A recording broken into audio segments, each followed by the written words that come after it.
Now clear, sound clear? Okay, let us see once again. ध्यान रखना. Okay, sound अभी आ रहा है? एक बार बोल दो आप सारे लोग. Is it clear? आवाज पहुंचनी चाहिए. यस. ओके. अरे अब बताओ, साउंड सुनने की स्थिति में हो? सुनो और देखो. अब मस्तिष्क को वहीं पे फोकस रखना. सुनना और देखना. अभी दो इंद्रियों का आप मदद ले रहे हो, आंखों का और कानों का. तो ध्यान रखना. We have already completed integrity. We have discussed impartiality, non-partisanship, objectivity, dedication to public service, and even we have discussed empathy. हम लोगों ने सिविल सेवा के लिए अभिक्षमता, बुनियादी मूल्य, सत्यनिष्ठा, भेदभाव रहितता, गैर तरफदारी, निष्पक्षता, सार्वजनिक सेवा के प्रति समर्पण भाव और समानुभूति को देख रखा है. ध्यान रखना है, सिलेबस में है समानुभूति, इम्पैथी. और समानुभूति का मतलब होता है सम अनुभूति. सम अनुभूति. सम अनुभूति मतलब समान अनुभूति. द टर्म, आप सबसे खेल जाओ. समान. जैसी अनुभूति सामने वाला कर रहा है, वही अनुभूति यदि आपको होने लगे, उसी प्रकार की अनुभूति होने लगे, तो फिर हम उसको समानुभूति कहते हैं. Everything is clear? हम उसको ओके. गुड मॉर्निंग, जय हिंद, नो प्रॉब्लम. सारी चीजें क्लियर है ना? एक बार बता दें, क्लियर है?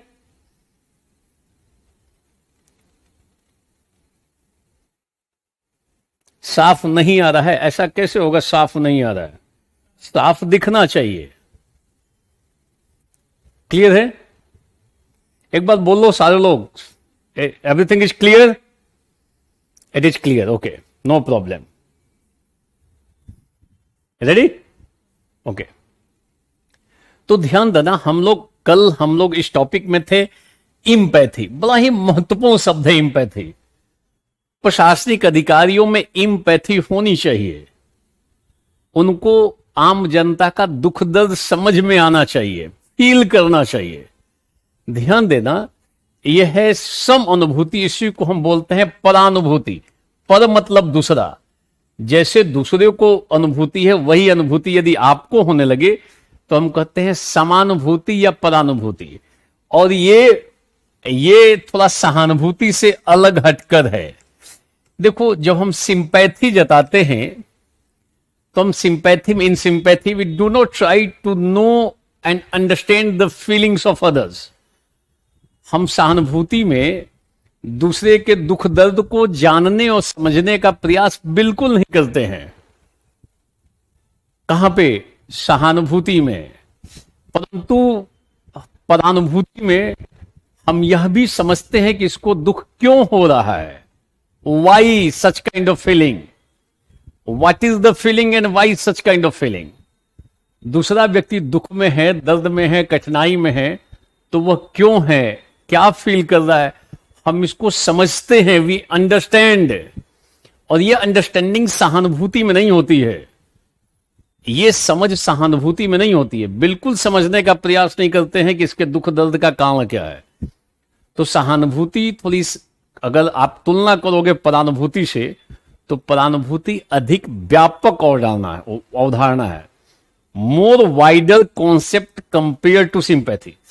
सिंपैथी भी अच्छी चीज है, सहानुभूति भी अच्छी चीज है, परंतु परानुभूति उससे एक कदम आगे की चीज है. तो सहानुभूति में हम दूसरे की भावनाओं और संवेगों को समझने का, जानने का, कारण को पता लगाने का प्रयास बिल्कुल नहीं करते.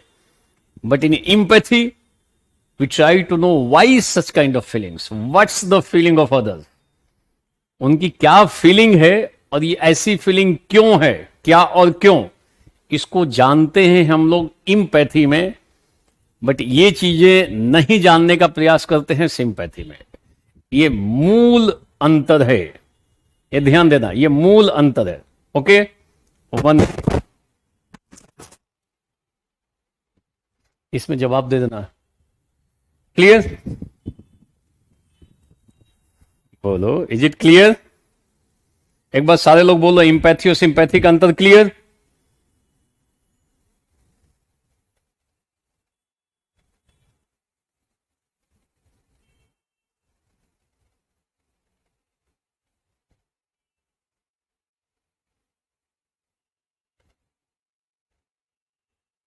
Screen is not clear. Screen क्यों क्लियर नहीं है?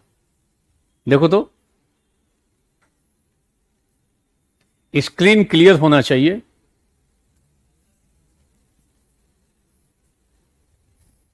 आप एक बार देख लो, सारी चीजें हमारे साइड से कोई तो प्रॉब्लम नहीं है। स्क्रीन क्लियर है एकदम।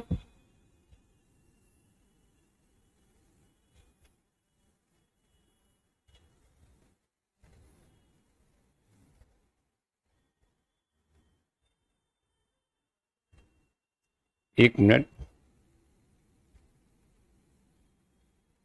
स्क्रीन क्लियर है कि कठिनाई है?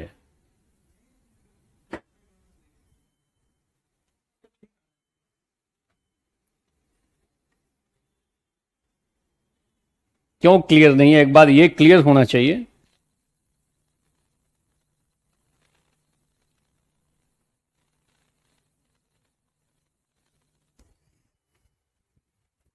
एक बात सारे लोग बता दो, is it clear? Are you getting problem?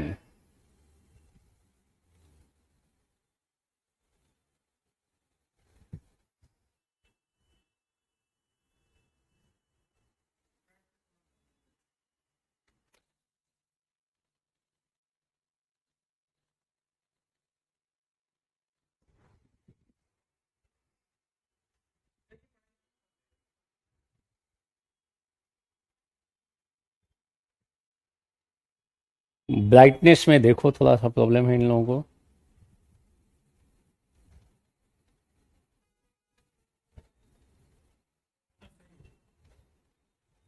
Once again, is it clear? एक बार बोलो सारे लोग। हम लोग सिलेबस में 3rd नंबर में हैं और मैं इंपैथी को ही एक्सप्लेन कर रहा हूं अभी। एक बार बोलो सारे लोग, क्लियर है कि ब्लर आ रहा है? बहुत दूर कई लोग हमसे हजारों किलोमीटर दूर बैठे हैं और दिल्ली में जो पढ़ाया जा रहा है उसका लाभ ले रहे हैं घर बैठे, टेक्निक की मदद लेते हुए। क्लियर है? Yes, no, everything is good, I think. Clear? Yes, कई लोगों ने यस लिख दिया, मैं मान लेता हूं कि क्लियर है। Even in science also, on the basis of some we find out universal conclusion कि all are good. In science also proceed from some to all. So मान लेता हूं कि सबका ठीक होगा, क्योंकि कुछ लोगों ने लिखकर बता दिया। ओके, तो देखो, इंपैथी में ध्यान रखना, जो समानुभूति है, इसमें हम दूसरों के संवेगों को समझने का प्रयास करते हैं। We try to understand the feelings of others. उनके संवेग क्या है, उनकी फीलिंग क्या है, और ये फीलिंग क्यों है, what kind of feeling they have and why such kind of feeling they have.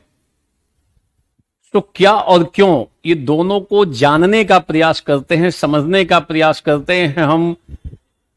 समानुभूति में, सहानुभूति में हम दूसरों के संवेगों को समझने, उनके कारणों को जानने का प्रयास नहीं करते। ये मूलभूत अंतर है। दूसरे को देखे, किसी भिखारी को 10 का सिक्का दिए आगे बढ़े,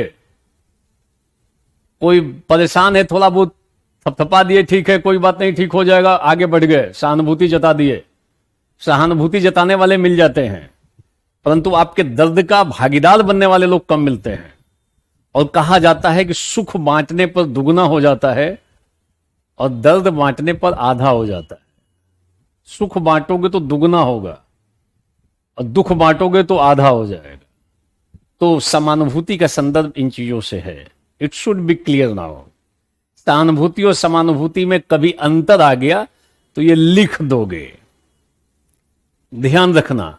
सहानुभूति में इन sympathy affective aspects dominates. Affective aspects means भावात्मक aspect, भावात्मक पक्ष, और empathy में affective plus cognitive aspects both dominate, both are there.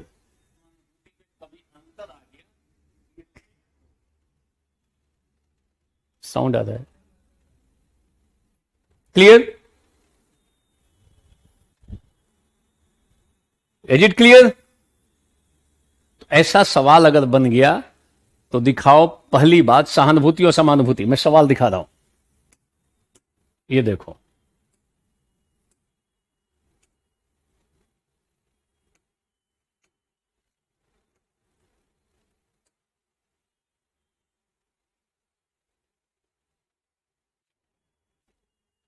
सहानुभूति, सहानुभूति पे सवाल सीधा नहीं होगा। शब्द आया है, देखो इन लोगों ने सहानुभूति शब्द लिखा है, परंतु अनुवाद इम्पैथी की, अंग्रेजी में नहीं पढ़ के जाओगे, गलत दिशा में लिख दोगे। ये दशा है विभिन्न जो लोक सेवा आयोग हैं उनकी। अंग्रेजी में लिख रहे हैं इम्पैथी, हिंदी में लिख रहे हैं सहानुभूति। सहानुभूति तो अनुवाद होता है सिंपैथी का। तो ध्यान रखना पहला अंतर सहानुभूति और परानुभूति में, कि परानुभूति में हम दूसरों के इमोशंस को, भावनाओं को जानते हैं, समझने का प्रयास करते हैं। क्लियर? परंतु सहानुभूति में हम दूसरों की भावनाओं को जानने और समझने का प्रयास नहीं करते। सहानुभूति में भावनात्मक पक्ष प्रबल होता है, जबकि परानुभूति में apart from affective aspects even cognitive aspect plays important role. ध्यान रखना, भावात्मक पक्ष के साथ साथ संज्ञानात्मक पक्ष, जो एटीट्यूड में हम लोगों ने पढ़ा था 3 पार्ट, उसकी भूमिका होती है। ध्यान रखना है। Is it clear? मास्टरी नहीं करनी, पीएचडी नहीं करना है, इसी पे रिसर्च नहीं करना है, पर्याप्त है इतना। मिल गया, हो सकता है 2 या 3 नंबर का सवाल हो, 5 नंबर का बनेगा, 20 नंबर का संभव नहीं है। 2 अंतर जान लो, लिखने की स्थिति में रहोगे। That's all. तो ये पार्ट हम लोगों ने देख लिया। कौन सा पार्ट? सहानुभूति, समानुभूति, सम अनुभूति, समान अनुभूति। क्लियर? एक बात बोलो सारे लोग, इज इट क्लियर? समानुभूति क्लियर हो गया? सारे लोग बताएं,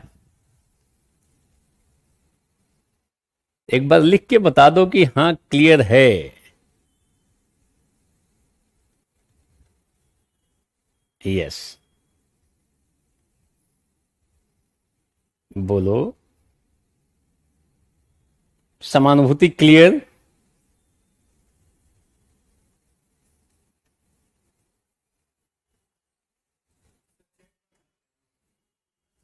क्लियर, ओके। अब चैट क्लोज हो रहा है, कोई बात नहीं, अब यहां कर लेना। अब हम लोग देखने जा रहे हैं दूसरा part, tolerance and compassion towards the weaker section of our society. Tolerance देखने जा रहे हैं, नोट करोगे। सहिष्णुता, अंग्रेजी में बोला जाता है टॉलरेंस, TOLERENCE, टॉलरेंस। ठीक है, सहिष्णुता। तो ध्यान देना, ये सब प्रशासनिक संदर्भ में बोल रहे हैं। देखो, अपने से भिन्न, अपने से भिन्न यदि कोई मत हो, यदि कोई विचार हो जो अपने से भिन्न हो, अपने से भिन्न धर्म का कोई व्यक्ति हो, अपने से भिन्न भाषा वाला कोई व्यक्ति हो, तो कई बार व्यक्ति अपने से भिन्न विचार रखने वाले को बर्दाश्त नहीं करता है, सोचता है इसको हटा ही दे।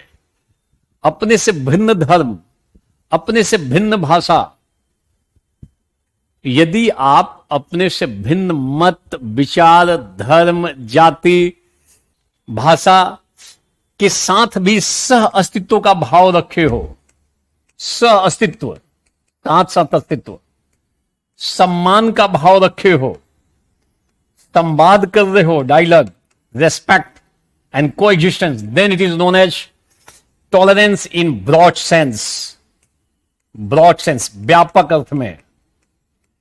तो ध्यान देना, अगर कोई पूछे सहिष्णुता क्या है, what do mean by tolerance, tolerance का मतलब है, टॉलरेंस का वास्तव में जो मीनिंग है, real meaning of the term tolerance, सहिष्णुता, सहिष्णुता का आशय है कि अपने से भिन्न मत, अपने से भिन्न विचार, अपने से भिन्न धर्म, अपने से भिन्न भाषा बोलने वाले के प्रति भी यदि आप सह अस्तित्व का भाव रखते हो, आप उसको भी सम्मान देते हो, उसके साथ भी संवाद करते हो, तो कहा जाएगा आपके भीतर सहिष्णुता है। आप जो व्यू आपसे डिफर करता है, different from your views, your opinion, your thought, your religion, and if you are respecting those thoughts, those views, you are accepting coexistence of those views, it means you have tolerance. Tolerance का मतलब यह नहीं कि केवल आप सहन कर रहे हो। व्यापक अर्थ में सहिष्णुता का आशय है अपने से भिन्न मत विचार वाले के भी अस्तित्व को मानना कि तुम्हारा भी अस्तित्व है, उनके प्रति आदर देना, उनका भी सम्मान करना, उनसे भी बात करना।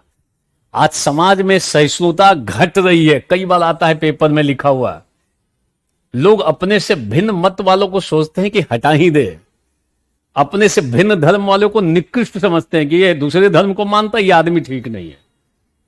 आज समाज में सहिष्णुता कम होती जा रही है। अपने से भिन्न कोई मत व्यक्त कर रहा है, अपने से भिन्न कोई विचार व्यक्त कर रहा है, तो सोचते हैं कि इसको हटा ही दे रास्ते से। समाज में, परिवार में, राजनीतिक दलों में भी सहिष्णुता नहीं है। एक दूसरे पर जम के अटैक करते हैं, टॉलरेट नहीं करते कि अरे हमसे भिन्न मत वाला कैसे अस्तित्व में रहेगा। तो समझ में आ जाना चाहिए टॉलरेंस क्या है। आप उनके साथ सह अस्तित्व, संवाद, सम्मान रख रहे हो, उनके साथ भी समायोजन कर रहे हो, एडजस्टमेंट, समायोजन, उनके साथ भी सामंजस्य बैठा रहे हो। सामंजस्य कितने वर्ड्स हो गया, सब स से है, सह अस्तित्व, सम्मान, संवाद, समायोजन, सामंजस्य।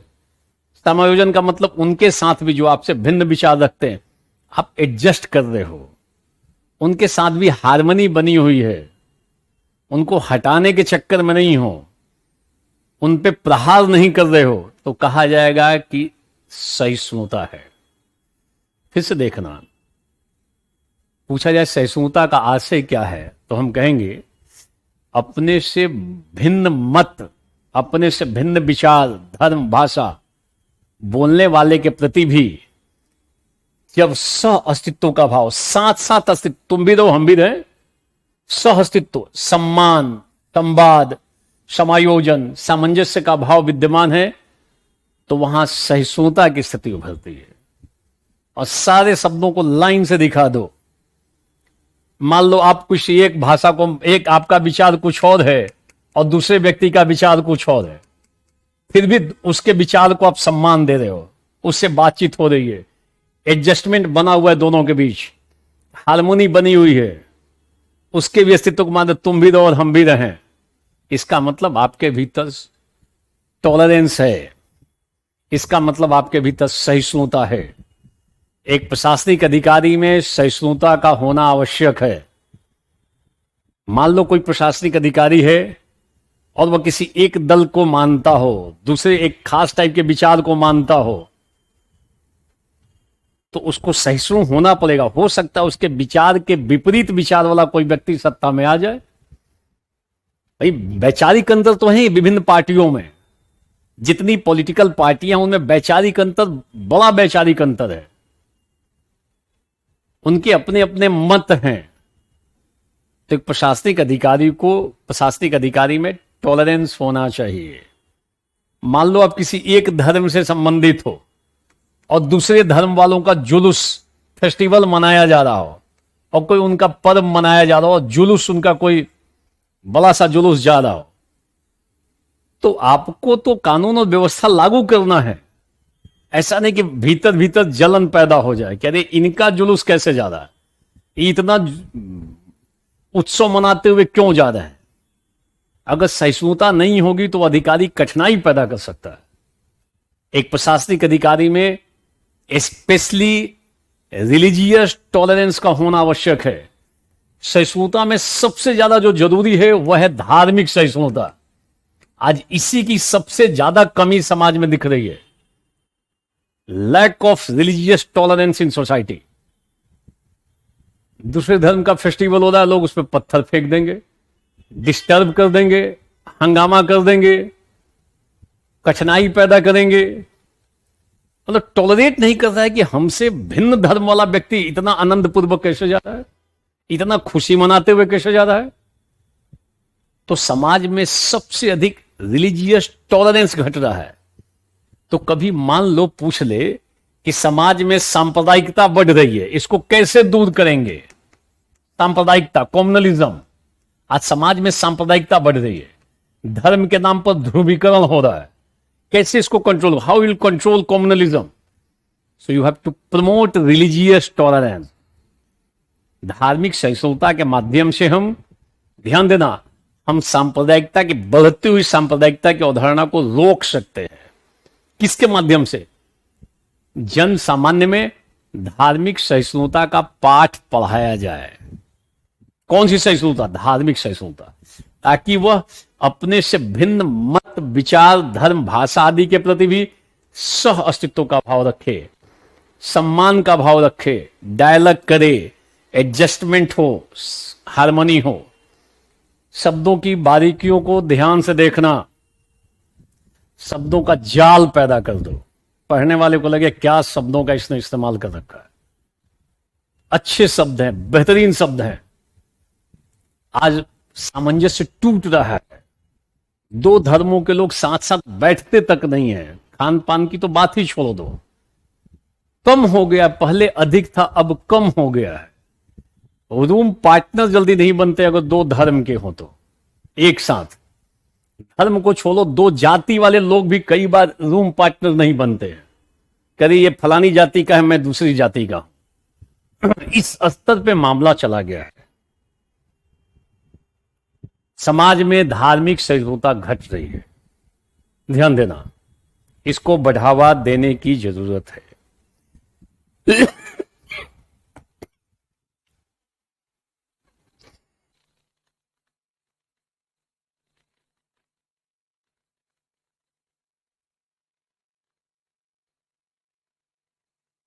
Clear? Is it clear? Okay, तो हम लोगों ने अभी शब्द देखा। कौन सा शब्द देख लिया? हमने अभी शब्द देखा धार्मिक सहिष्णुता। कुल मिलाकर सहिष्णुता देखा, और उसके भीतर हमने धार्मिक सहिष्णुता देखा कि प्रशासनिक अधिकारी में धार्मिक सहिष्णुता का होना विशेष रूप से आवश्यक है। उसे अपने से भिन्न धर्म वालों के प्रति भी ठीक व्यवहार करना चाहिए। ये सुनो, उनके साथ भी संवाद करे, सम्मान दे, संवाद, अस्तित्व का भाव रखे, एडजस्टमेंट हो और हार्मोनी हो। तभी समाज में शांति और व्यवस्था की स्थापना हो सकती है। शब्द की बारीकियों को ध्यान रखना। How many words you are going to write? Coexistence, respect, dialogue, adjustment, harmony of those persons which have different views from yourself, different ideas, different religions, different language. अगर आप उनको भी एक्सेप्ट कर रहे हो तो कहा जाएगा आपके भीतर सहिष्णुता है। Is it clear? ओके, आगे बढ़ते हैं। डिटेल लिख लोगे, और यहां पे इतना अगर ये फंडा क्लियर है ना तो आप इसी पे लिख लोगे। आज समाज में कट्टरता बढ़ रही है, वैमनस्य बढ़ रहा है। क्यों बढ़ रहा है? धार्मिक सहिष्णुता घट रही है, इसलिए ऐसी चीजें बढ़ रही हैं। हमें बढ़ती हुई सांप्रदायिकता को रोकने के लिए धार्मिक सहिष्णुता को बढ़ाना होगा। ऐसी बातें लिखो और धार्मिक सहिष्णुता को 4 लाइन में समझा दो। बेहतरीन इस तरीके से लिख दोगे तो हो जाएगा। This is known as religious tolerance. You are accepting those views also, you are respecting other views which are different from your own view. Clear? Now the last part of this topic number 3, that is known as compassion. करुणा, कितना अच्छा शब्द है करुणा, बेहतरीन शब्द है करुणा, दया नहीं। बहुत ही व्यापक अवधारणा है करुणा। देखो, जब हम दया दिखाते हैं, कई बार दया सेलेक्टिव हो जाती है। अपनी जाति का आदमी दिखाई दे रहा है गरीब, तो उसको तो दया आ जाती है। अपने धर्म का कोई व्यक्ति दिख गया कि बड़ा ही परेशान है, दया आ जाती है। दूसरे धर्म का दिखे तो हो सकता है दया न भी दिखाए, ऐसा खूब होता है लोगों के साथ। दया सेलेक्टिव हो सकती है। हो सकता है कोई वास्तव में कमजोर हो, वास्तव में गरीब हो, मगर दूसरे धर्म का हो, लोग वहां पे दया नहीं दिखाते हैं। कई लोग ऐसे हैं जो दया नहीं दिखाते हैं। दया सेलेक्टिव हो सकती है। करुणा वेलफेयर ऑफ ऑल का कॉन्सेप्ट है। करुणा में सर्वमंगल, सबका मंगल हो, सर्वमंगल की कामना होती है।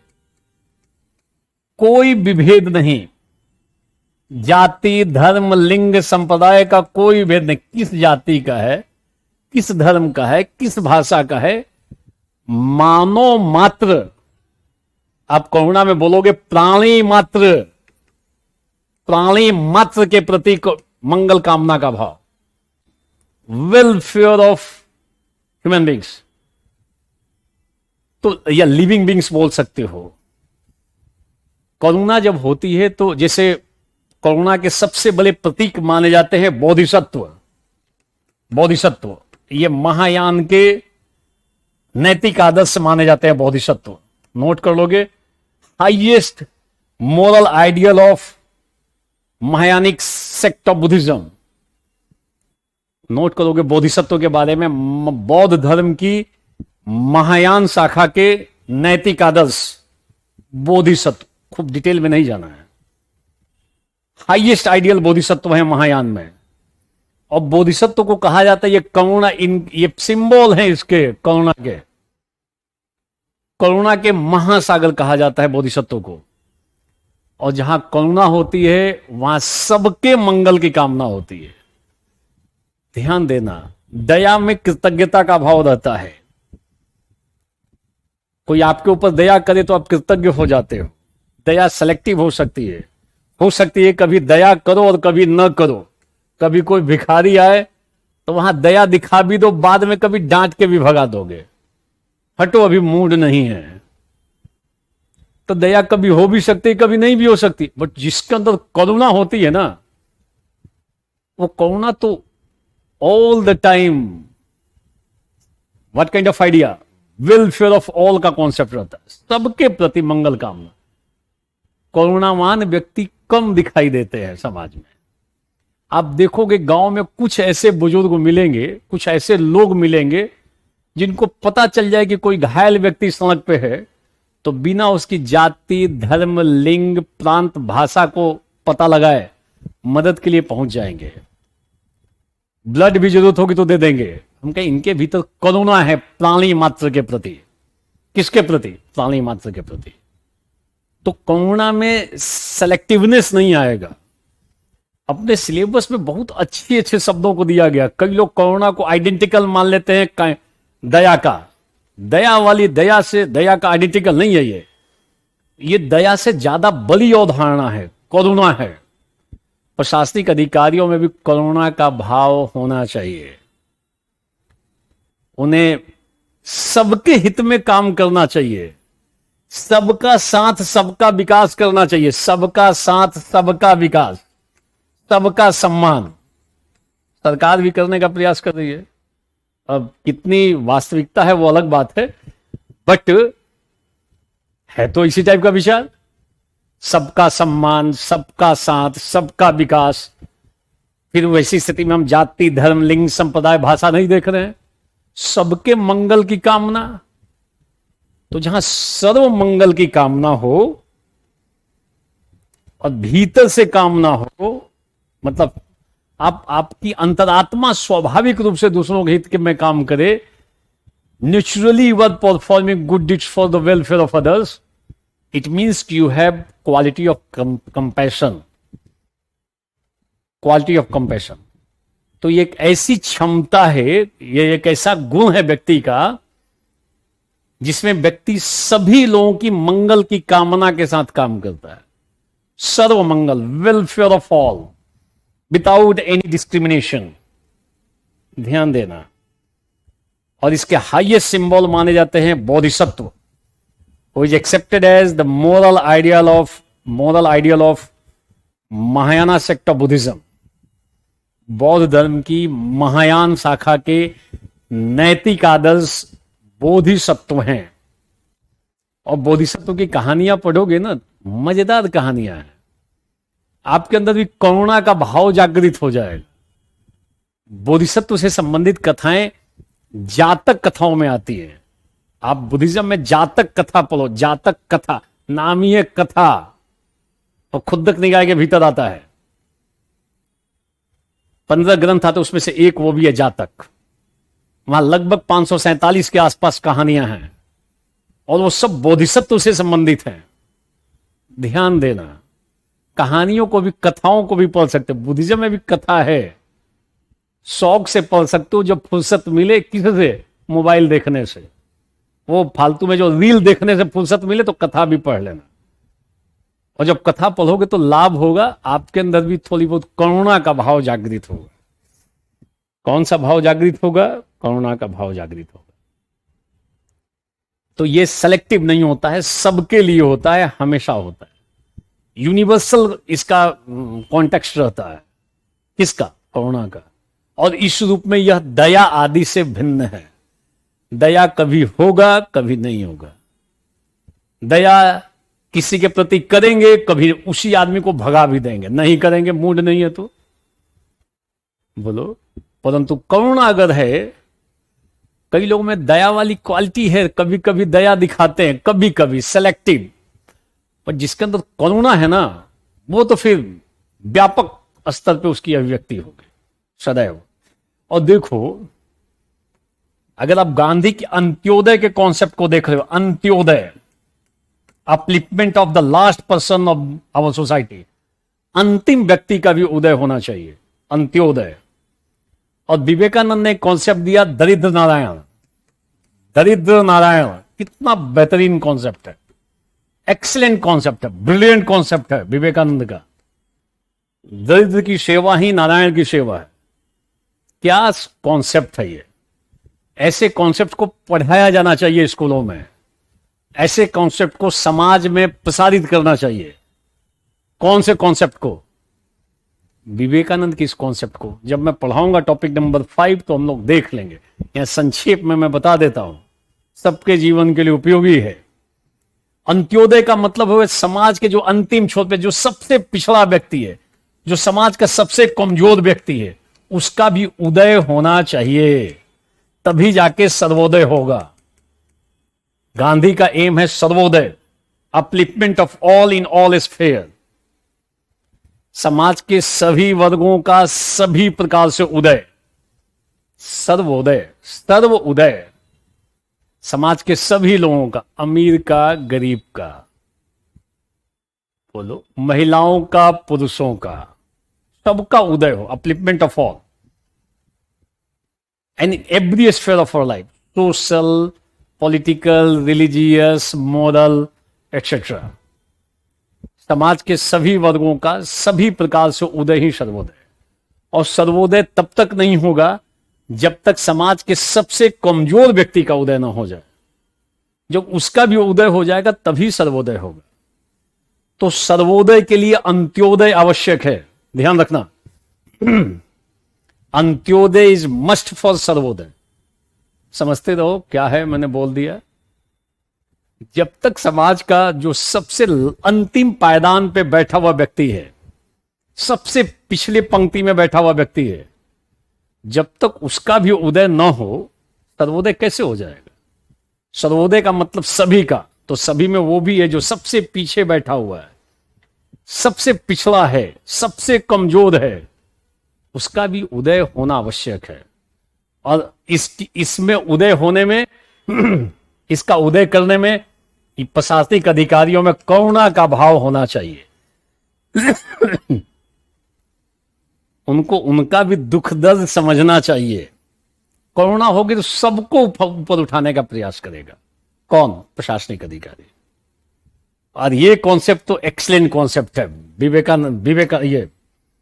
विवेकानंद का कॉन्सेप्ट है दरिद्र नारायण। दरिद्र की सेवा सीधे सीधे नारायण की सेवा है। नारायण का मतलब विष्णु। ध्यान रखना, क्यों सेवा है? नारायण की सेवा है। जो गरीब होता है, वास्तव में जो गरीब है, जो वास्तव में दरिद्र है, ठीक से खाने पीने की व्यवस्था नहीं है, उस दरिद्र में भी ध्यान देना आत्मा है। और आत्मा जो है, नारायण का मतलब संदर्भ हो गया ईश्वर से। संदर्भ को ध्यान देना आप सारे लोग, थोड़ा संक्षेप में समझ लो और जीवन के लिए एक सबक ले लेना सारे लोग, हमेशा के लिए। विवेकानंद की इसे सीख ली जा सकती है। क्या सीख है? जो दरिद्र होता है, जो गरीब है, उसके भीतर भी आत्मा है। और आत्मा अंश किसका है? आत्मा अंश किसका है? नारायण का। आप कह सकते हो ईश्वर का। गीता में कहा गया है, ममय वांसो जीवलोके जीव भूतो सनातना। मेरा ही अंश, ये श्री कृष्ण का स्टेटमेंट है। और श्री कृष्ण को नारायण से भी हम कनेक्ट करते हैं कि मेरा ही अंश इस संसार में जीवों के रूप में सनातन है, जीवों में सनातन है। यानी जो आत्मा है हमारे भीतर, वो परमानेंट है और वो ईश्वर का अंश है। और ये बताओ, हम सारे लोगों में किसकी आत्मा सबसे ज्यादा प्योर फॉर्म में है? प्योर, शुद्ध। बहुत लोगों के समाज में जो आत्मा है, प्रत्येक व्यक्ति के अंदर आत्मा है, लोगों की आत्मा पे लेयर पड़ा हुआ। आत्मा तो ढक गई है। आत्मा है तो इसको तो लोगों ने ढक रखा है, लोभ से, क्रोध से, अज्ञान से, प्रमाद से, घमंड से, लोभ से। कई लोगों की आत्मा तो दब गई है, पाप का आवरण चढ़ गया है। गांधी जी इसी आत्मा को जगाते थे, हृदय परिवर्तन कराते थे कि लोगों की आत्मा को जागृत करके हृदय परिवर्तन कराते, इसलिए सत्याग्रह करते थे गांधी जी। गांधी पढ़ेंगे तो देख लेंगे। तो देखो, जो एक गरीब की आत्मा है ना, उसके अंदर वास्तव में यदि गरीब है तो उसके अंदर किसी प्रकार का पाप नहीं है, गलत विचार नहीं है। जो दरिद्र है वास्तव में, वो तो चाहता है कि हमारे बच्चों का खाना पीना हो जाए, बच्चों का पेट भर जाए। उसके अंदर कोई गलत विचार, गलत करता भी नहीं है, गलत विचार भी नहीं है, विचार भी गलत नहीं है। यानी दरिद्र की आत्मा जो है सबसे प्योरेस्ट फॉर्म में है। और इसको यदि सेवा करे, और ये अंश किसका है? नारायण का, ईश्वर का। आप इस अंश की सेवा यदि करते हो तो सीधे सीधे किसकी सेवा हो रही है? क्योंकि प्योर फॉर्म में सेवा हो रही है। और किसी दरिद्र को यदि हिट करते हो, मान के तो बड़ा गरीब है, ये तो मेरा कुछ नहीं बिगाड़ सकता, इसका मतलब आप ईश्वर को बिगाड़ने में तुले हुए हो। उसका दुष्परिणाम भोगना पड़ेगा, बच नहीं सकता है कोई व्यक्ति। लोग कहते हैं गरीबों की आह कहीं जाती नहीं है।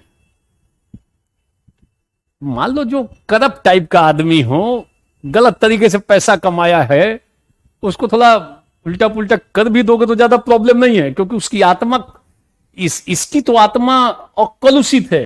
कई लोगों की आत्मा कलुषित है, कई टाइप के लेयर से घिरी हुई आत्मा है। ठीक है सब कुछ? बोलो। तो कभी भी कोई दरिद्र मिल जाए ना, गरीब मिल जाए, तो उसको कभी चोट मत पहुंचाओ। ऐसा मत समझो कि ये तो असहाय है, हम इसका शोषण कर लें। आप उसको शोषण कर रहे हो तो समझ लो किसको शोषण कर रहे हो। एक ही बात, नारायण का। और नारायण का अगर शोषण करोगे तो ध्यान रखना, ये ऑपरेटर हैं। 3 लोग हैं, एक जनरेटर हैं, दूसरे ऑपरेटर हैं और तीसरे डिस्ट्रॉयर हैं। भारतीय परंपरा यही है। जीओडी में जी जनरेटर ब्रह्मा जी हो गए, जो माना जाता है, लिखना नहीं है। वो ऑपरेटर हो गए। ऑपरेटर में यही है नारायण, विष्णु। और डी डिस्ट्रॉयर हो गए संहारक, महेश। ब्रह्मा, विष्णु और महेश। तीनों लोगों को 3 टाइप का काम सौंपा हुआ है। डिवीजन ऑफ लेबर पहले से, श्रम विभाजन भारत में पहले से, हर एक काम में विशेषज्ञ आदमी चाहिए। दिल पे नहीं लेना, समझने का प्रयास करना वस्तु स्थिति को। तो कभी भी किसी दरिद्र कोई दिखाई दे तो थोड़ी सेवा कर दो, तो इसका मतलब सेवा किसकी कर रहे हो? और वो भी दरिद्र का जो आत्मा है वो प्योर फॉर्म में है। सीधा सीधा सेवा किसकी होगी? ईश्वर की सेवा हो जाएगी। ईश्वर प्रसन्न हो जाएगा क्योंकि उसके प्योर फॉर्म की आप सेवा कर रहे हो। और यदि आपने उस पर चोट पहुंचाया तो बच नहीं सकते हो, बहुत चीजें अपनी खराब कर लोगे। तो जो इनका कॉन्सेप्ट है दरिद्र की सेवा नारायण की सेवा है, इस अवधारणा में यदि आपके भीतर करुणा है तो दरिद्र ये इसको साकारित करना आसान हो जाएगा।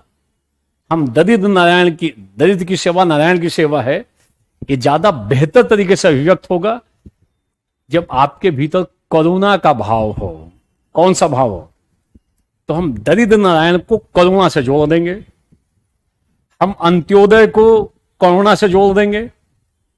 आप उस व्यक्ति के को भी ऊपर उठाओ जो सबसे पिछले पायदान पे खड़ा है, सबसे पिछड़ा है, सबसे कमजोर है समाज का, उसका भी सशक्तिकरण होना आवश्यक है।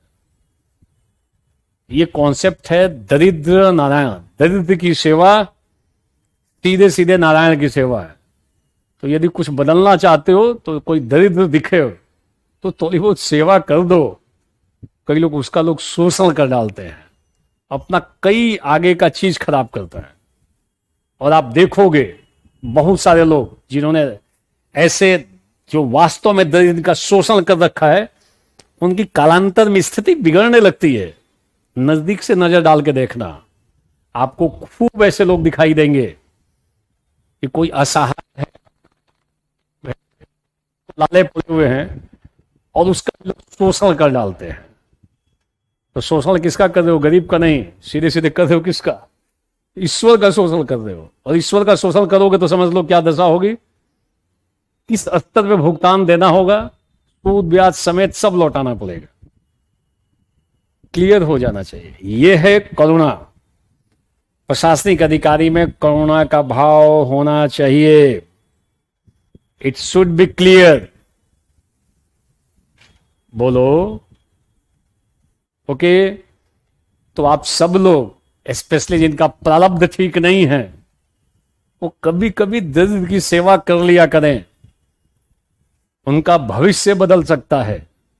और प्रारब्ध में कुछ उल्टा पुल्टा हो तो वो भी सुधर सकता है। अब प्रारब्ध क्या है नहीं पता है तो फिर आगे पढ़ाएंगे। अभी सब चीजों को एक ही बार क्लियर करना कठिनाई है। ठीक है, it should be clear.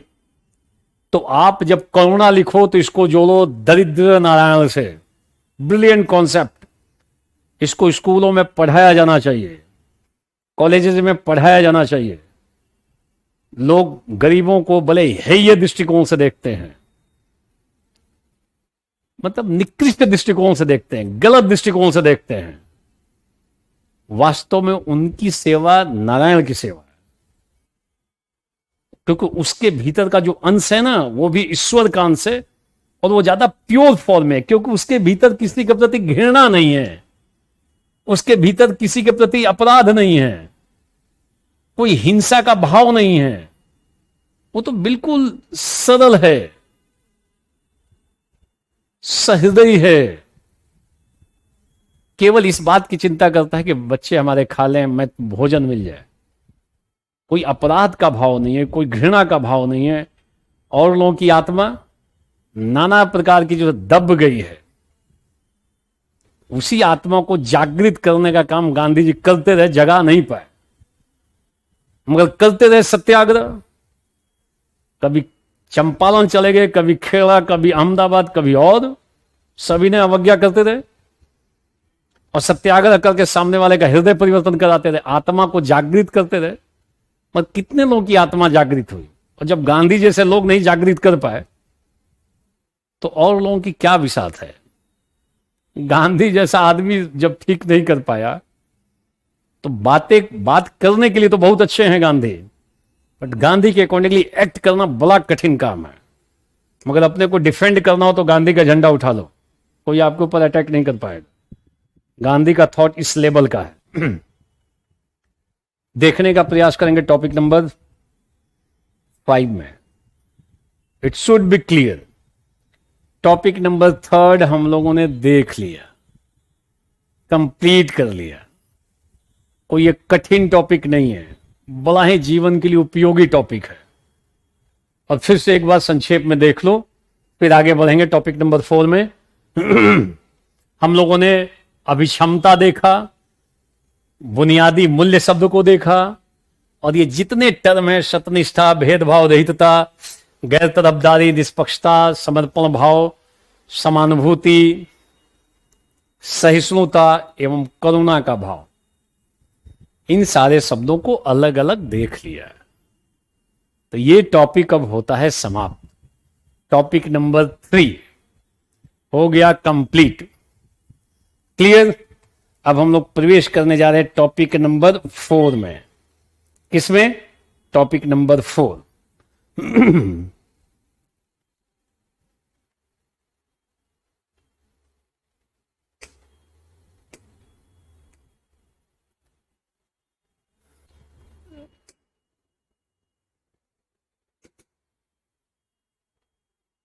Topic number 4,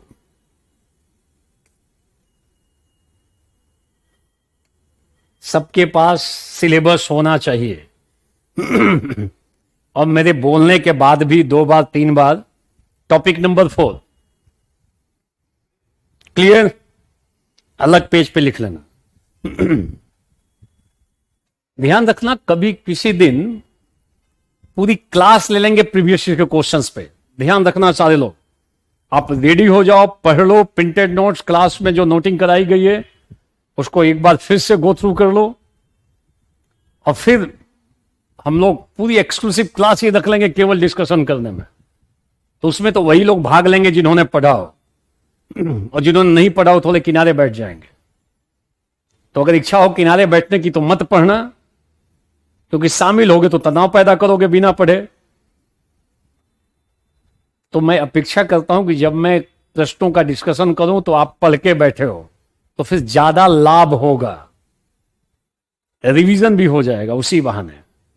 नहीं तो मैं कुछ नई चीज बताया और पता चला कि आपने कुछ पढ़ा ही नहीं है।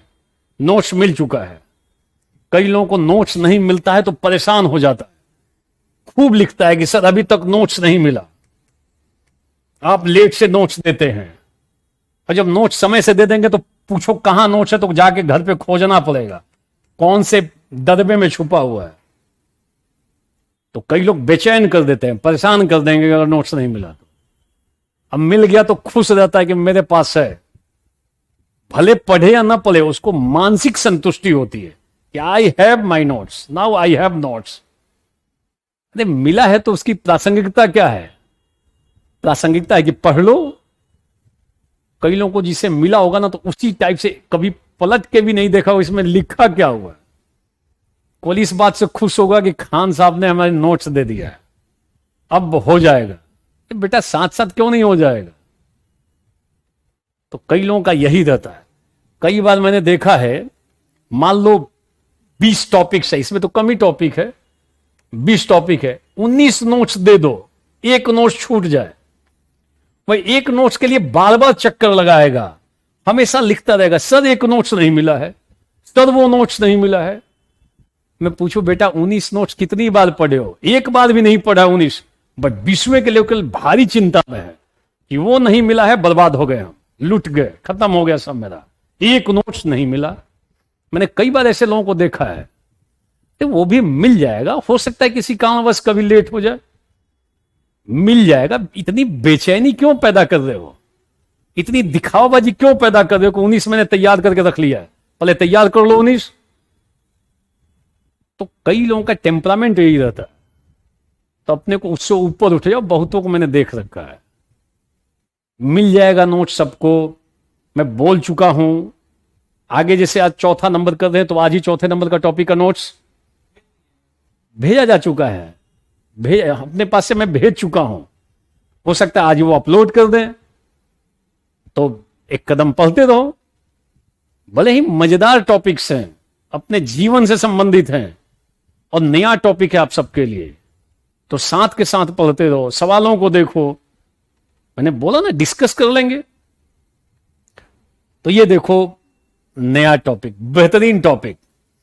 इस टॉपिक को पढ़ते वक्त ना अपने परिवार के सदस्यों को भी बैठा लोगे ना साथ साथ, तो उनको भी आनंद आएगा। दादा हो, दादी हो, मदर हो, फादर हो, कि आ जाइए आप भी सुनिए। थोड़ा घर का माहौल बदल सकता है, थोड़ी स्थितियां परिवर्तित हो सकती हैं। और कोई मतलब ऐसे भी गर्ल्स हो सकती हैं जो सास भी हो, ससुर भी हो, उनको भी बुला लो, आ जाओ आप भी, ननद को भी बुला लो। कौन से टॉपिक पढ़ते वक्त? ये वाला topic, topic number 4, emotional intelligence.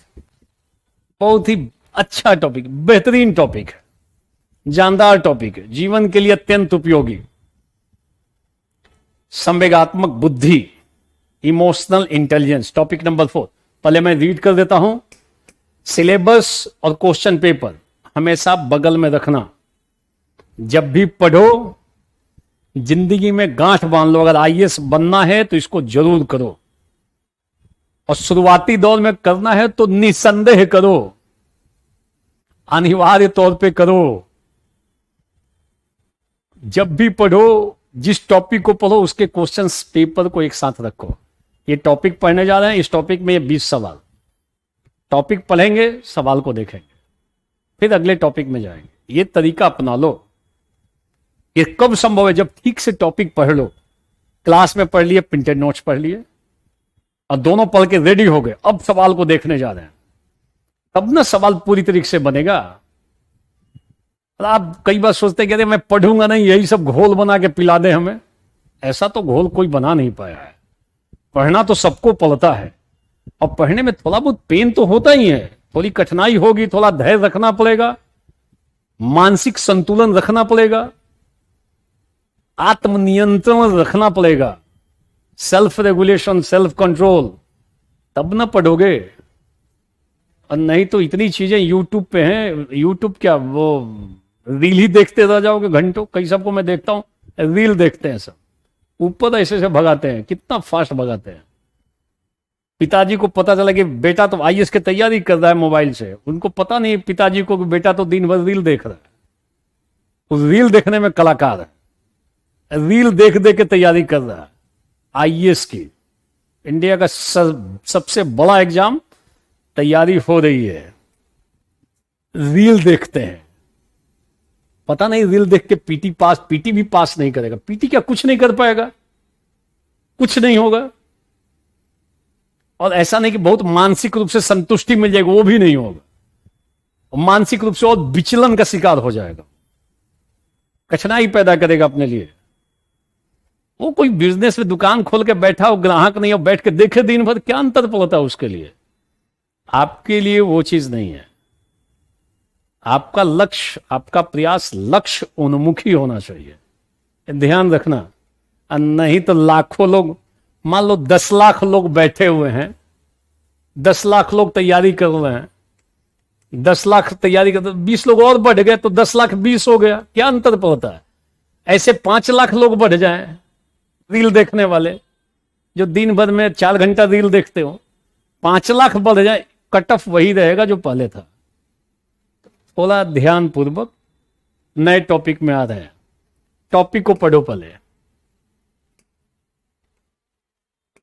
Topic है इमोशनल इंटेलिजेंस, भावनात्मक समझ, संवेगात्मक बुद्धि, अवधारणाएं तथा प्रशासन और शासन व्यवस्था में उनके उपयोग और प्रयोग। अंग्रेजी में ध्यान रखना, emotional intelligence, concepts and their utilities and application in administration and governance. Administration and governance, ध्यान देना। शब्द को समझ लो, संवेगात्मक बुद्धि, करेक्ट है सब कुछ, वेरी गुड, ओके। संवेगात्मक बुद्धि जीवन के लिए अत्यंत महत्वपूर्ण, अत्यंत उपयोगी, ध्यान देना, और अभी हम लोग उसमें देखने जा रहे हैं संवेगात्मक बुद्धि। देखो, दो शब्द हैं, संवेगात्मक और दूसरा है बुद्धि है। अंग्रेजी में शब्द है इमोशनल इंटेलिजेंस।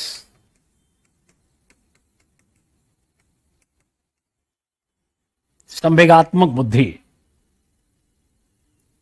यही अनुवाद करोगे तो बेहतर है। यूपीएससी ने अनुवाद कर रखा है भावनात्मक समझ। वो यूपीएससी के द्वारा किया अनुवाद है। ये देखो अनुवाद, ये अनुवाद यूपीएससी ने कर रखा है। ये हमने यहां अनुवाद कर दिया संवेगात्मक बुद्धि, अंग्रेजी में ये दिया है। आप भावनात्मक समझ पढ़ के जाओगे, अंग्रेजी में इमोशनल इंटेलिजेंस है। सवाल क्या पूछ रहा है? एक बात पूछा भावनात्मक प्रज्ञता, अंग्रेजी में इमोशनल इंटेलिजेंस है, कोई प्रॉब्लम नहीं। एक बात पूछा भावनात्मक बुद्धि, अंग्रेजी में इमोशनल इंटेलिजेंस। हिंदी अनुवाद दो बार में दो तरीके का बदल गया। आगे देख लो, फिर संवेगात्मक बुद्धि, अब उसने अनुवाद को ठीक कर दिया। संवेगात्मक बुद्धि लगातार सवाल बन रहा है। यहां पे भी भावनात्मक बुद्धि किया है यूपीपीसीएस में, भावनात्मक बुद्धि। फिर इन लोगों ने भी संवेगात्मक बुद्धि कर दिया, अच्छी बात है। और देखो, किसी ने पूछा था क्रोध पे, कल किसी ने एक सवाल पूछा था क्रोध पे, एंगर पे। सवाल यहां मिल जाएगा, मैंने बोला था आगे मिल जाएगा कि सर क्रोध के बारे में। तो देखो आप, क्रोध एक हानिकारक नकारात्मक संवेग है। मिल गया सवाल। तो इस सवाल को डिस्कस कर लेंगे बढ़िया से। अभी सिलेबस के टॉपिक को देखो आप, संवेगात्मक बुद्धि। ध्यान देना, संवेग वे हैं जो हमारे भीतर वेग या गति पैदा कर देते हैं। इसको अंग्रेजी में बोलते हैं इमोशन, इलेक्ट्रिक मोशन इसको बोला जाता है। संवेग ऐसी दशाएं हैं जो हमारे भीतर वेग पैदा कर देगा, तीव्रता पैदा कर देगा, थोड़ा उत्तेजित कर देता है संवेग। जब संवेग होते हैं तो आप शांति से नहीं रह सकते हो। संवेग हैं, वेग पैदा करेगा, मोशन पैदा करेगा, अत्यधिक ऊर्जा पैदा कर देगा। जैसे कौन से संवेग है? जैसे ये सारे इमोशंस हैं, जैसे भय, क्रोध, लज्जा, फियर, एंगर, लज्जा, हर्ष, खुशी, कामुकता, ये भी एक इमोशंस का पार्ट है, ध्यान देना। घृणा, जलन, दाह, उत्साह, ये सारे इमोशंस हैं। और जब ये चीजें आती है ना, गति पैदा करती हैं। अगर आपके भीतर क्रोध आ जाए, अगर आपके भीतर क्रोध आ गया तो शांति से नहीं रहोगे। आपके शरीर में, आपके मन में कुछ ना कुछ गति आ जाएगी। अगर आप भीतर से भयभीत हो रहे हो ना, तो आप बिल्कुल शांत चित्त नहीं रह सकते हो। आपके मन पे और शरीर पे असर जरूर जाएगा। इन संवेगों का हमारे मन और शरीर पे असर जाता है। हो सकता है बीपी बढ़ जाए तुरंत में, हार्ट बीट बढ़ जाए, तेजी से ये हृदय धड़कने लगे, गति बढ़ जाए, हार्ट बीट बढ़ जाए, ऐसा हो सकता है। ध्यान देना, मांसपेशियां हो सकती है एकदम सख्त हो जाए। आपके जो मसल्स होंगे सख्त हो सकते हैं। गुस्से में कई बार लाल पीला चेहरा लाल हो जाता है, आंखों से लगता है अंगार झलक रहा है, आंखें लाल पीली हो सकती हैं। ये संवेग हैं, वेग पैदा कर देते हैं। और अगर संवेगों को अगर बुद्धि से नियंत्रित नहीं करोगे तो कठिनाई है। इनको इससे मैनेज करना पड़ता है। बुद्धि से नियंत्रित करोगे, रेगुलेट करोगे, नियमित करोगे, कंट्रोल करोगे। किसके माध्यम से? इमोशंस को इंटेलेक्ट से कंट्रोल करना पड़ेगा, गाइड करना पड़ेगा, मैनेज करना पड़ेगा, रेगुलेट करना पड़ेगा। तब हम कहेंगे संवेगात्मक बुद्धि। Then we will use the term emotional intelligence. ध्यान देना, आज समाज में कई बार लोग इमोशंस में बह के कदम उठा लेते हैं। संवेग, ये खुशी भी है, प्यार भी इसी में आता है। प्यार, लव, ये भी एक प्रकार का इमोशंस है। लोगों को पता चलता है कि किसी के साथ लव हुआ और उसी में उसने डिसीजन ले लिया, दोनों घर से भाग गए। बाद में उस सब का दिमाग काम करता। शुरू में तो इमोशनल होके डिसीजन लिया कि जिएंगे साथ साथ, मरेंगे साथ साथ। इमोशनल हो गया, डिसीजन ले लिया उसने, दोनों ने चले गए। बाद में दिमाग ठिकाने लग जाता है, फिर दिमाग लगा के अलग हटने का प्रयास करते हैं सब। दिमाग अब काम कर रहा है, शुरू में तो इमोशंस काम कर रहा था। तो हमें अपने इमोशंस को अपने इंटेलेक्ट से कंट्रोल करना चाहिए, गाइड करना चाहिए, रेगुलेट करना चाहिए, मैनेज करना चाहिए। This is known as emotional intelligence. ध्यान रखना, कितना बढ़िया टॉपिक है। कई बार लोग आप देखोगे पेपर में हर एक साल सैकड़ों लोग मारे जाते हैं। एक शब्द छपता है पेपरों में, हर्ष फायरिंग। शादी हो रहा है, शादी विवाह, उसमें कई लोग बंदूक उंदूक भी लेके जाते हैं। बिहार और यूपी में तो कल्चर ही है, जो सामियाना लगता है उसमें कई जगहों पे होल बना देते हैं। कई बार घर में ही पता चलता है कि राइफल निकाल लेंगे, और इतने खुश हो गए, खुशी में इतने भाव विह्वल हो गए, शादी चल रही है मित्र की या फिर परिवार की, और हर्ष में ही फायरिंग कर देते हैं। मतलब निकाला गन और जोश में इतना खुश है कि देखा नहीं कि ऊपर में है कौन, नीचे से गोली चला दिया, ऊपर से दो लोग टपक के नीचे आ गए। हर्ष फायरिंग में हर एक साल भारतवर्ष में सैकड़ों लोग मारे जाते हैं। इमोशनल हो गया, इमोशनल होकर डिसीजन ले लिया कि फायर करना है। दिमाग काम नहीं किया कि देख लें चारों तरफ की है कौन। रास्ते में जा रहा है, बारात, दूल्हे की बारात जा रही है, इतना खुश है, फायरिंग कर दिया। पता ऊपर में बिजली की तार जा रही है, तो दिमाग लगाओ, देखो जरा। इतना भाव विह्वल हो गया, इतना उत्तेजित हो गया कि सब कुछ भूल गया, बस सीधे सीधे फायरिंग करो, बिजली का तार ही टूट के गिर जाए। तो लोग कई बार इमोशंस में बह के डिसीजन लेते हैं। इमोशनल इंटेलिजेंस होना चाहिए, नहीं तो जीवन में भारी कठिनाई है। ध्यान रखना, एक्सीलेंट टॉपिक है, ब्रिलियंट टॉपिक है, ये सबके लिए उपयोगी टॉपिक। इतने साल के बाद इस टॉपिक को ऐड किया है। कोटा में बच्चे सुसाइड करते हैं, उन सब बच्चों को इमोशनल इंटेलिजेंस पढ़ाना चाहिए, इस टॉपिक को प्रेस्क्राइब करना चाहिए, इस टॉपिक के जानकार लोगों को भेजना चाहिए। बड़े बड़े आर्टिकल्स लोग लिखते हैं, ऐसा कर लेंगे, डाटा बनाएंगे, टीवी पे डिबेट देख लो ना। हमें एक एक लड़के का डाटा बनाना चाहिए, इतना एक्सपर्टीज लोग करने लगते हैं।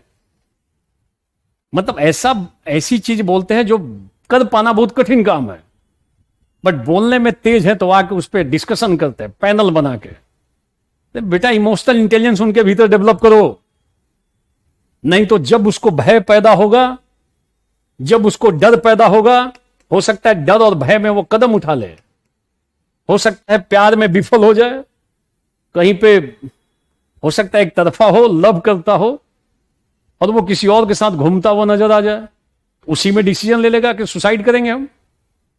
दीज आर इमोशंस, और ये गति पैदा करेगा आपके भीतर। अब तो आ रहा है कि हमारी बहुत सारी बीमारियां तो इमोशंस के कारण पैदा होती हैं, और लोगों ने ये भर रखा है, घृणा, जलन, डाह, हेटरनेस, जॉय भी है, जलन भी है, एनिमिटी भी है। कई लोग दुश्मनी पाल रखा है, सामने वाले से घृणा करते हैं। घर परिवार में खूब ऐसी स्थिति दिखती है, सास बहू में कई जगहों पे दिखती है।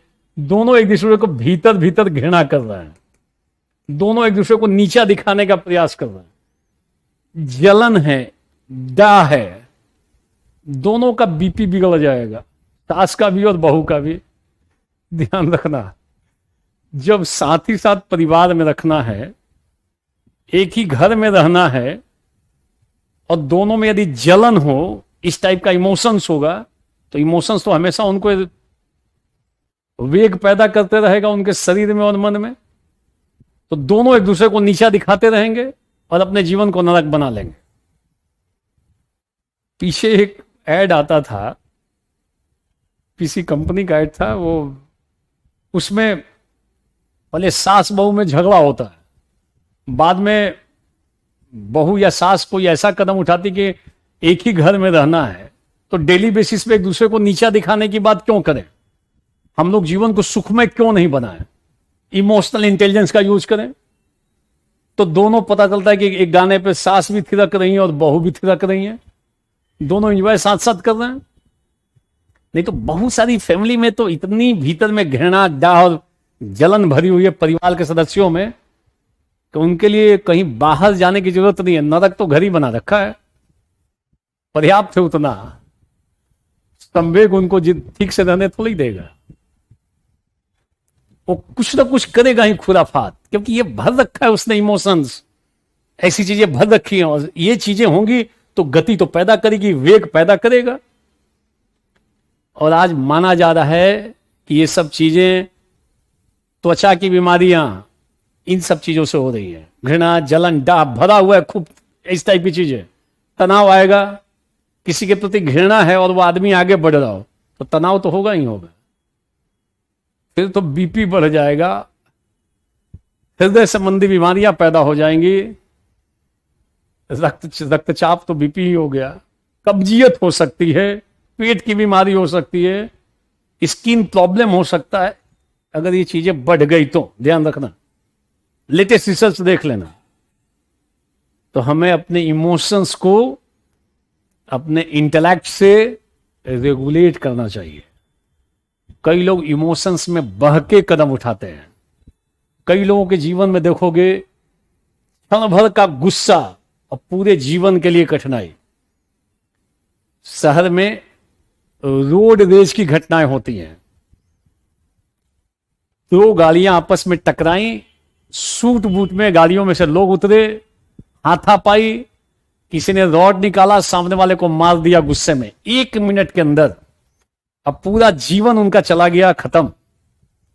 1 मिनट का गुस्सा, गुस्से में शरीर और मन में गति बढ़ गई, कंपन आ गया, दिमाग हो गया बंद, बुद्धि हो गई बंद, उसी क्रोध में ही ले लिया डिसीजन।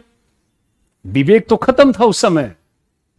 क्रोध जब आता है तो विवेक सबसे पहले हट जाता है। क्रोध में डिसीजन, 1 मिनट का क्रोध और जिंदगी भर के लिए पश्चाताप।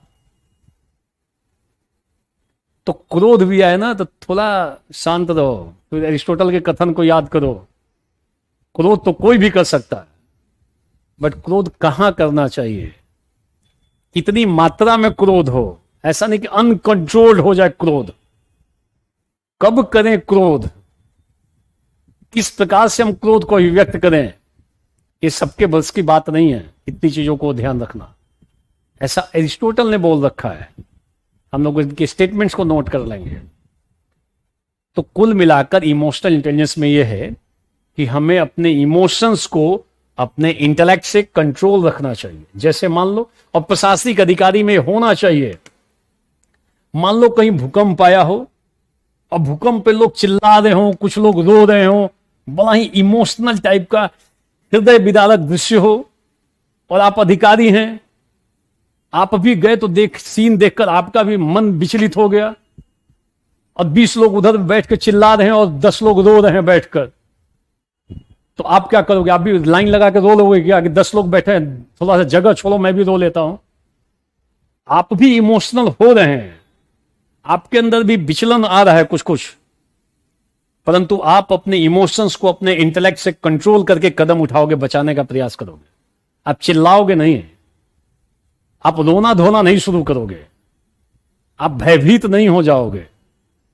आपको अपने इमोशंस को अपने विवेक से कंट्रोल करके एक्ट करना पड़ेगा। You have to act, you have to perform.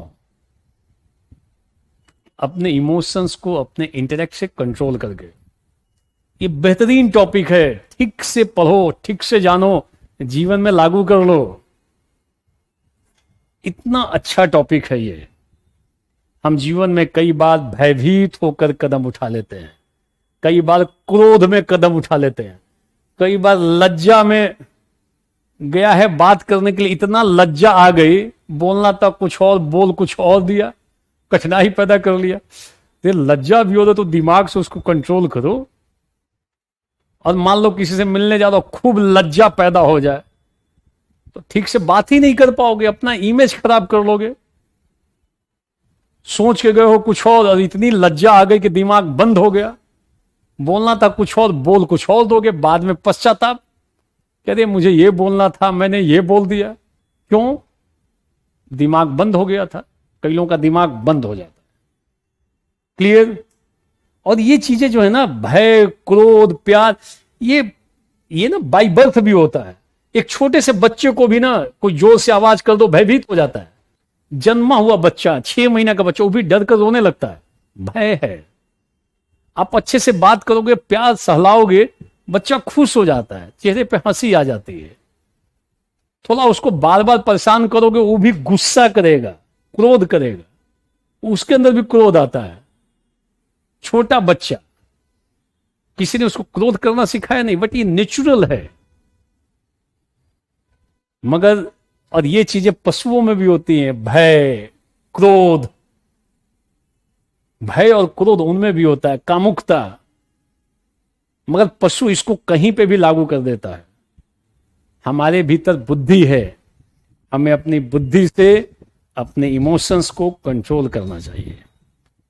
Basic फंडा ठीक हो जाएगा तो फिर आगे बढ़ेंगे। बोलो सारे लोग, इज इट क्लियर?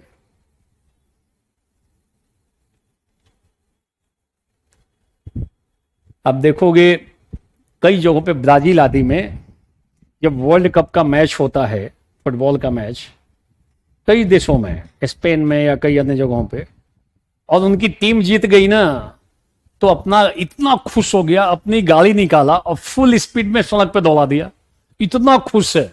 उसी क्रम में 5 लोगों को लौंड डाला, बाद में चक्कर लगा रहा है, थाने का, कोर्ट का चक्कर लगा रहा है। तो बहुत खुशी भी हो ना, तो खुशी के समय दिमाग काम करना चाहिए। भय भी हो रहा है ना, जीवन में ये सब होगा, आप सबके जीवन में है, हम सबके जीवन के ये सब पार्ट्स हैं। कभी भय पैदा होगा, कभी खुशी होगी, कभी क्रोध भी आएगा, कभी कभी थोड़ी बहुत लज्जा भी हो सकती है, और ये भी हो सकता है घृणा और जलन भी। परंतु इसको विवेक से अगर कंट्रोल नहीं करोगे तो अपने लिए कठिनाई मोल लोगे। ये टॉपिक है इमोशनल इंटेलिजेंस। बच्चों में इसको बढ़ाने का प्रयास करना चाहिए। इमोशनल इंटेलिजेंस शब्द को क्लियर करने के लिए मैं 2 छोटी छोटी स्टोरी सुनाता हूं, ताकि ये समझ में आ जाए। एक बार समझ में आए तो लिखना बहुत आसान है, लिखने को लेकर दिक्कत नहीं है। इसका बेसिक फंडा क्रिस्टल क्लियर हो जाए। What do mean by emotional intelligence? देखो, ये पंचतंत्र की कहानियां, अपनी ये कहानियां तो स्कूलों से हटा दी गई हैं, मगर ये कहानियां फिर से इंट्रोड्यूस हो रही हैं। स्कूलों में अब पंचतंत्र और हितोपदेश की कहानियां पढ़ाई जाएंगी, ताकि बच्चों में इमोशनल इंटेलिजेंस विकसित हो सके। बेहतरीन कहानियां हैं। जब बच्चों को गिफ्ट देना हो ना, तो वो चॉकलेट और तमाम अन्य चीजें, ड्रेस देने की बजाय ये सब दो, उनके व्यक्तित्व का विकास होगा। उनको गिफ्ट देने जा रहे हो ना बर्थडे पे, पंचतंत्र की कहानियां दो, वीडियो फॉर्म में कैसेट दे दो, लाभ होगा बच्चे के माता पिता को भी लाभ हो जाएगा। अगर नहीं पढ़ेंगे तो उनको भी लाभ मिलेगा, उनका भी इमोशनल इंटेलिजेंस की मात्रा बढ़ेगी। Quantity of emotional intelligence will increase. ध्यान रखना, बजाय कि हम्पटी डम्पटी और कुछ और डोरोमन की किताब दे दो, डोरोमैन, ये शिक्षाप्रद कहानियां हैं। एक कहानी है चित्रग्रीव की। चित्रग्रीव एक कबूतरों का राजा, कबूतरों के साथ एक बार बहुत सारे कबूतर जा रहे, तो उनका कैप्टन था ये। तो नीचे देखा, कबूतरों ने देखा नीचे दाना पड़ा हुआ है, अन्न के कुछ दाने थे। कबूतरों ने अपने कप्तान से कहा, चित्रग्रीव से, कि नीचे दाने पड़े हुए हैं, अनाज के दाने दिख रहे हैं, चल के खा लेते हैं। कैप्टन ने डाउट पैदा किया कि ऐसी जगह पे अनाज के दाने दिख रहे हैं, ये ठीक काम नहीं है, ऐसा कुछ हो सकता है गड़बड़। मगर जितने उसके मेंबर्स थे झुंड बनाकर जा रहे थे, सबने दबाव डाला, उतरना पड़ा उसको।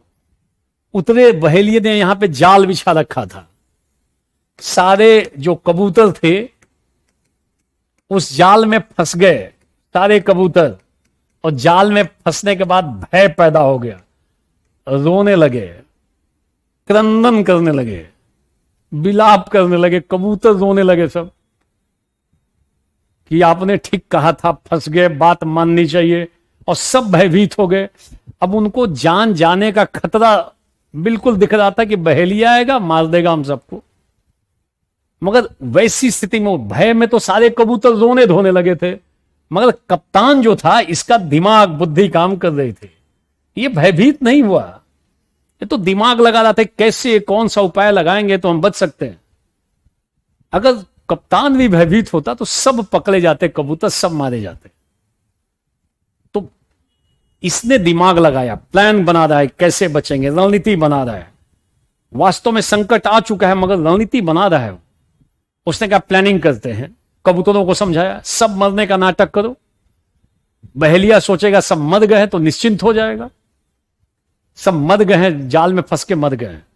और फिर कहा जैसे ही मैं आवाज दूं सारे कबूतर एक साथ बल लगाएंगे और हम पूरे पूरे जाल को ही लेके उठ जाएंगे। अलग अलग कबूतर बल लगाएंगे तो जाल उठेगा नहीं। तो इसने एक निश्चित समय पे आवाज दी, सारे कबूतरों ने एक साथ पंख फड़फड़ाए और पूरे जाल को लेकर उठ के, बहेलिया नीचे से देखता रह गया, और जाल को उठाते हुए ले गए। एक अपने उसका मित्र था हिरण्यक, वो चूहा था, उसको आवाज दी, वो अपने बिल से निकला और जाल को उसने काट दिया। सारे कबूतर स्वतंत्र हो गए। शिक्षा क्या मिली कि यदि संकट भी आ जाए तो हमें भयभीत नहीं होना चाहिए, नहीं तो उपाय नहीं होगा। मतलब संकट के समय भी भयभीत होने की बजाय हमें बुद्धि से उसका निदान खोजना चाहिए। एक्सीलेंट स्टोरी है, ब्रिलियंट स्टोरी है। किसी बच्चे को पढ़ा दो, बच्चे को लगेगा बात तो बिल्कुल सही है, संकट आ गई है, जान का संकट है, सारे कबूतर रो रहे हैं, एक का दिमाग काम कर रहा है और दिमाग लगाकर बच गया वो। बोलो, ये स्टोरी इमोशनल इंटेलिजेंस को बढ़ावा देने में उपयोगी है। ज्यादातर किताबों में लिखा हुआ है कि इमोशनल इंटेलिजेंस वेस्टर्न कॉन्सेप्ट है। कई लोगों ने कहा कि उन्हीं की पैदाइश है ये कॉन्सेप्ट, डेनियल गोलमैन आदि ने। मैंने अपने नोट्स में ऐसे 20 एग्जाम्पल दिए हैं कि इन फॉरेनर्स से पहले, इन विदेशियों से पहले अपने देश में इमोशनल इंटेलिजेंस को बढ़ावा देने के कई उपाय किए जाते थे कि बच्चों में इमोशनल इंटेलिजेंस डेवलप हो जाए। पहले पंचतंत्र की कहानियां स्कूलों में पढ़ाई जाती थी, बाद में नई शिक्षा ऐसी पद्धति बन गई कि उसने आदमी को करप्ट बनाना शुरू कर दिया। नहीं तो बेहतरीन कहानियां हैं पंचतंत्र की, आज भी प्रासंगिक हैं। बच्चों का मनोरंजन भी होगा, कबूतर का, चूहे का, गिलहरी का, नेवले का पढ़ता रहेगा और शिक्षा भी प्राप्त हो जाएगी। तो बच्चे को लर्निंग विथ फन, लर्निंग भी सिखा भी रहे हो और उसका मनोरंजन भी कर रहे हो, क्योंकि बच्चों को मनोरंजन जरूर होना चाहिए। तो शिक्षाप्रद मनोरंजन करो ना उनको, बजाय कि डोरेमोन टाइप की चीजें दिखा दो, वो हम्पटी डम्पटी टाइप की चीज दिखा दो, कोई शिक्षा थोड़ी मिल रही है।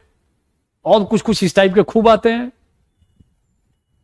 पंचतंत्र गिफ्ट करो, सचित्र विथ चार्ट फिगर के साथ आता है, उसको गिफ्ट करो बच्चों को। बच्चों में नई नई चीजें डेवलप होंगी। यानी इस शिक्षा इससे मिलता है कि हमें इमोशनल होकर डिसीजन नहीं लेना चाहिए, बल्कि इमोशंस जब प्रबल हो उस समय बुद्धि से उसको रेगुलेट करना चाहिए। एक और मैं एग्जाम्पल दिखा रहा हूं। एक व्यक्ति ने, यह भी पंचतंत्र की कहानी का पार्ट है, एक व्यक्ति ने एक न्योला पाल रखा था।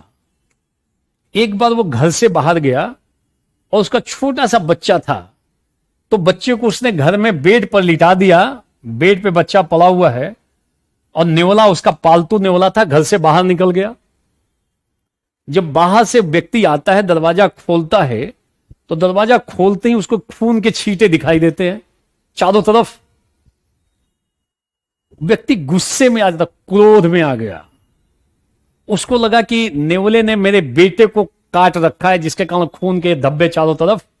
नेवले के मुख से खून दिख रहा था, और नेवले को मुख से खून और चारों तरफ खून के छींटे देखते ही ये व्यक्ति आग बबूला हो गया। क्रोध में आकर नेवले पे उसने प्रहार किया। नेवला मर जाता है। आगे बढ़कर देखता है कि बच्चा अपने जहां पे बिस्तर है उस पे आराम से बैठकर खेल रहा है, और नीचे सांप, कोई मरा हुआ सांप नीचे पड़ा हुआ, उसके टुकड़े टुकड़े पड़े हुए हैं, और उसी के खून चारों तरफ बिखरे हुए हैं। समझो क्या हुआ, क्या शिक्षा मिली? कि हमें गुस्से में, क्रोध में आकर कदम नहीं उठाना चाहिए। हमें अपने विवेक से अपने क्रोध को कंट्रोल करना चाहिए। कितनी बेहतरीन शिक्षा है। और ऐसी कहानियां अगर बच्चों को पढ़ाओगे, चाहते हो बच्चे का हित, वास्तव में चाहते हो कि बच्चे में इमोशनल इंटेलिजेंस डेवलप हो जाए, तो उनको ऐसी कहानियां पढ़ाओ, ऐसी कहानियां दिखाओ, सुनने का मौका दो आप। यह है इमोशनल इंटेलिजेंस। नहीं तो पश्चाताप, केवल पश्चाताप। व्यक्ति क्रोधित हो गया, दिमाग कुछ भी नहीं लगाया, प्रहार किया, मर जाता है। तो जीवन में इमोशनल इंटेलिजेंस का होना अत्यंत आवश्यक है। इमोशंस में बह के डिसीजन मत लो, नहीं तो परेशान होना पड़ेगा, कठिनाई हो जाएगी। ध्यान देना। और जीवन में कई लोग क्रोध में आकर डिसीजन ले लेते हैं, कई बार भयभीत होकर डिसीजन लेते हैं। ये सब जो कोटा में सुसाइड हो रहा है ना, ये भय के कारण हो रहा है, डर के कारण हो रहा है कि मैं फेल हो जाऊंगा, या प्यार में नाकामी के कारण हो रहा है। ज्यादातर केसेस में दो तीन चीज हैं। अगर ठीक से उनको सिखा दिया जाए, अगर ठीक से उनको कई स्टोरी सुना सुना के बताया जाए, तो हो सकता है उनका टेम्परामेंट बदल जाए, वो इमोशनली बहुत स्ट्रांग हो जाएंगे। बच्चे हैं, नादान बच्चे हैं, 12th में है, कोई 11वीं में है, कोई 10वीं में है। उन बच्चों का मस्तिष्क अभी अबोध है, परिपक्व नहीं है। उनको संवेगात्मक बुद्धि को बढ़ावा देने का प्रयास करना चाहिए, बजाय कि ऐसे ऐसे आर्गुमेंट्स दो, ऐसी ऐसी बातें बताओ जो प्रैक्टिकल है ही नहीं। तो वहीं के, मैं एक बार पीछे देख रहा था, टीवी पे डिबेट हो रहा, और सब वहीं के थे, कोटा के ही थे, एक से एक बातें बता रहे हैं। तो लागू करके दिखाते क्यों नहीं हो? सब पता है, लागू तो करके दिखा दो। जब कुछ ऐसी घटना घटती है तो फ्रंट पे आके, टीवी पे आके, सूट टाई बूट पहन के एकदम डिबेट चल रहा है, बढ़िया सा डिबेट, इंटेलेक्चुअल डिबेट, उसका आउटपुट नील है। इन सब कहानियों को पढ़ा के, या फिर और भी उपाय हैं जिसके माध्यम से हम इमोशनल इंटेलिजेंस को विस्तार दे सकते हैं, इमोशनल इंटेलिजेंस को हम ठीक कर सकते हैं। ध्यान देना। Is it clear? सारे लोग बोलो, इज इट क्लियर? अब देखो, बेसिक फंडा हमने समझ लिया इमोशनल। अब इसके बारे में कुछ नोटिंग कर लेंगे, फिर इसके विभिन्न आयामों को देखेंगे, और फिर देख लेंगे कि प्रशासन में इसकी उपयोगिता क्या है। प्रशासनिक अधिकारी में आला दर्जे का इमोशनल इंटेलिजेंस होना चाहिए। आप महेंद्र सिंह धोनी को देखो, महेंद्र सिंह धोनी एक्सीलेंट एग्जाम्पल हैं संवेगात्मक बुद्धि की अधिकता का। आप देखोगे एकदम हमेशा कूल डाउन, अपने इमोशंस को अपने इंटेलेक्ट से कंट्रोल किए रखते हैं। अंतिम बॉल भी चल रहा है ना, देखने वाले एकदम इमोशनल हैं, डर पैदा हो रहा है। कुछ लोग नाम ले रहे हैं भगवान का, कि गेंद फेंकने वाला वो अलग टेंशन में है, डर है, भयभीत है, उसका दिमाग काम नहीं कर रहा है, इमोशनल हो गया भीतर से। फेंक देगा वाइड, फेंक देगा फुल टॉस, फिर सामने वाला छक्का लगा देगा। दिमाग से अपने इमोशंस को, अपने जो संवेग, उनको कंट्रोल करना पड़ेगा। और इस मामले में महेंद्र सिंह धोनी ब्रिलियंट आदमी।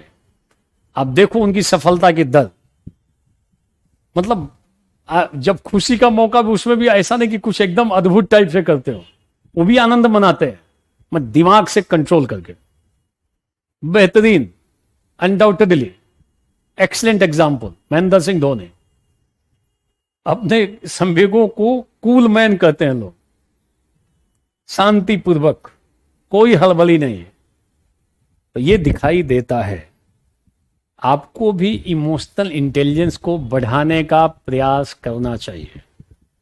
हम लोग बढ़ा सकते हैं अच्छी शिक्षा के माध्यम से, अच्छे लोगों के सानिध्य के माध्यम से, अच्छी संगति के माध्यम से, और अन्य कई उपाय हैं जिनके माध्यम से हम बच्चों में, लोगों में इमोशनल इंटेलिजेंस की मात्रा को, it is possible to increase quantity of emotional intelligence through different ways. Clear?